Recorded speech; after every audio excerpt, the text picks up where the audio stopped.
तुरंत रूठ जाती है। दिन में 50 बार राधा रानी रूठती होगी और श्याम सुंदर 50 बार मनाते होंगे। थोड़ी सी अनयूजुअल एक्टिविटी होती है, राधा रूठ जाती है। अब एक दिन राधा ने कहा था कि कृष्ण 5 बजे हम लोग मिलेंगे, और राधा बहुत सुंदर मेकअप करके, वैसे राधा रानी को तैयार होने की ज़रूरत नहीं, वो अपने आप में सुंदर है, लेकिन एक दिन राधा रानी बहुत सुंदर मेकअप करके, सुंदर साड़ी, आभूषण, अलंकार, श्रृंगार पहनकर कृष्ण से मिलने आई, और कृष्ण भी आए, और राधा ने कृष्ण से कहा, कृष्ण बताओ मैं आज कैसी लग रही हूँ।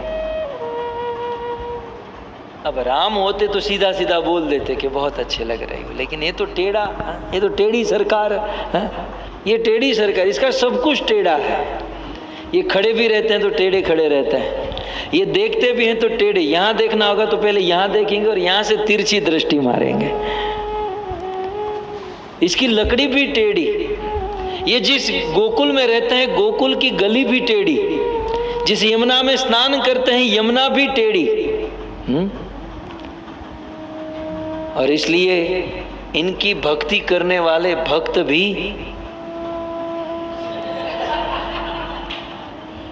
टेढ़े हैं। इनकी जो भक्ति करते हैं वो भक्त भी टेढ़े होते हैं।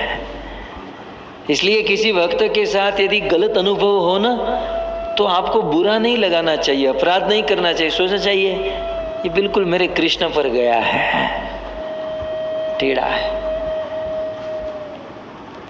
तो सीधा सीधा राधा ने पूछा कि बताओ कृष्ण मैं कैसी लग रही हूँ, ये सीधा तो जवाब देते नहीं है। कृष्ण ने शुरू यहाँ से किया, क्या बताऊं राधे, क्या बताऊं, शब्द नहीं है मेरे पास।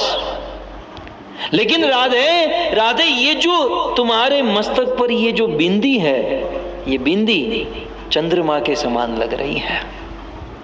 राधे तुम्हारा ये चेहरा जो है ना चंद्रमा के समान चमक रहा है। राधे तुम्हारे शरीर से जो आभा प्रकाश निकल रहा है वो चंद्रमा की चांदनी के समान निकल रहा है। कृष्ण ने 3-4 बार चंद्रमा चंद्रमा चांदनी चांदनी किया। राधा को लगा कि निश्चित चंद्रावली से मिलकर आया है। उसके लिए इतना बोलना था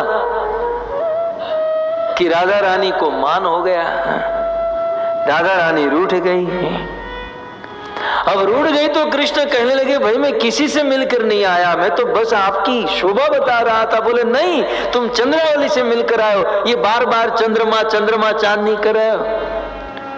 राधा रानी रूठ गई। कृष्ण बार बार मना रहे हैं, राधे मान जाओ मान जाओ। कृष्ण मोर बनकर नाचते हैं, कृष्ण कृष्ण क्या कुछ करते हैं, लेकिन राधा रानी मानती नहीं है। अंत में ललिता विशाखा कहती हैं कि राधे राधे रूठना भी हो तो किससे, कृष्ण से कोई रूठता है। राधे कृष्ण अपना सब कुछ छोड़ छाड़ कर तुम्हारे पास आते हैं और तुम उसे रूठ कर बैठी हो। राधे दिन अस्त हुआ था तब से तुम्हारा मान ये गुस्सा शुरू हुआ था, रूठना। अब चंद्रमा ढल गया, सूर्य उदय होने को आ गया, रात ढल गई, लेकिन राधे तुम्हारा मान नहीं ढला, तुम्हारा रूठना नहीं खत्म हुआ। कृष्ण राधा रानी के पास आते हैं और कहते हैं कि राधे क्या बताऊं, ध्यान से सुनिएगा।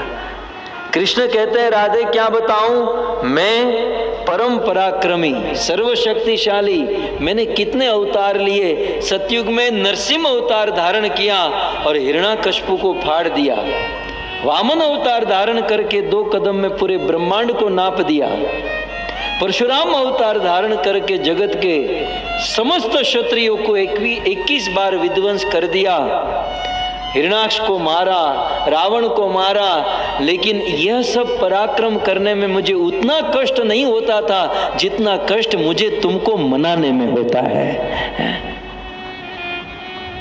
तुम्हें मनाने में जितना कष्ट होता है राधे, तुम्हारे मान के सामने, ये जो तुम्हारा रूठना है, ये तुम्हारे मान के सामने आज ये कृष्ण हार चुका है। ये कृष्ण तुम्हारे चरणों में। इतना सुनते ही राधा रानी हंस पड़ती थी और पुनः राधा और कृष्ण के बीच में सुंदर लीला प्रारंभ होती।